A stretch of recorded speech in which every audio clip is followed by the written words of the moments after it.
because it's important that people know all the contributions that the black man has given to the world. The black man? What about the black woman and her contribution? It's obvious you don't take class and don't read. I don't know what you've been doing in school. I bet you barely with Chick-fil-A that I can make more facts in history about the black man than you can about the black woman.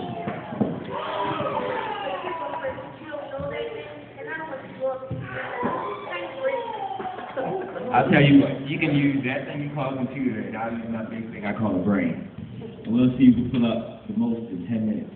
You just burnt toast now. Alright, fine. Alright, time to start. No. Christmas Act, 1770, was the first cattle killed in the American Revolution. He was shot and killed in what was known as the Boston Massacre. Sojourner Truth was the self-given name of Isabella Bunkley. She was an African-American abolitionist and women's rights activist who helped start the free slave movement for women's education. All right, that's cool and all. What about Benjamin Banneker? Born in Ellicott City, Maryland. He was an African-American scientist, surveyor of Washington, D.C., an astronomer, a mathematician, and the author of the Farmer's Almanac. All right. Everybody knows about Harriet Tubman. Born in Dorchester County, Maryland, she was an African-American abolitionist and a humanitarian, nurse, scout for the Union Army, and a Union spy during the Civil War. She was also famous for helping over 200 slaves escape, including her family from the South. Through the Underground Railroad, her birth name was Arminta, and she was suffering from narcoleptic seizures. Go ahead. That's relevant. But what about Frederick Douglass, born in Eastern Maryland? Him himself was a former slave. He was an orator, journalist, editor, autobiographer, and the leader in the anti-slavery movement.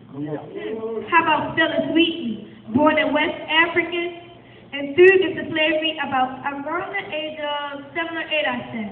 She became the first black African-American male or female to publish a book, and the second person to publish a book in the colony on any subject by either black or white, and she wrote a book about and on poems. And then there's Mary Cloud Bethune.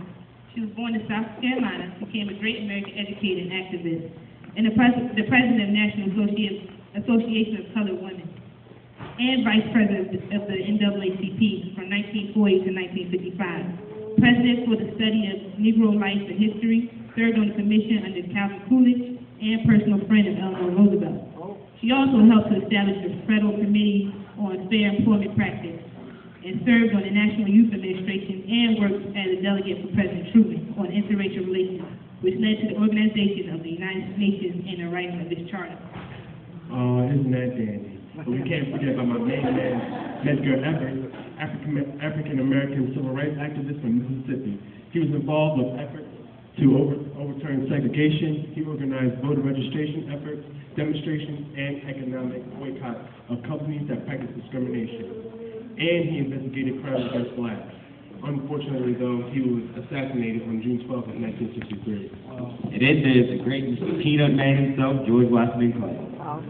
He was a slave until he was 10 or 12 years old. He didn't even receive his high school education until he was in his late 20s. But he did earn his bachelor's and master's degree from Iowa State Agricultural College.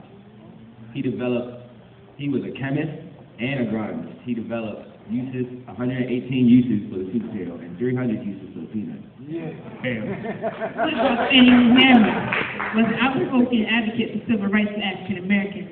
She worked for voter registration for African Americans in the U.S. South.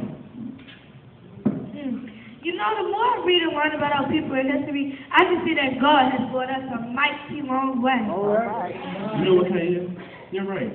We have been truly blessed as a people, and I'm thankful for all the positive leadership and the role models in our churches, homes, and schools.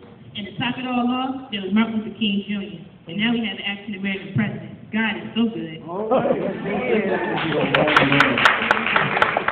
Looks like we can go on and on from past to present, but God is sending a message to my stomach. I'm hungry.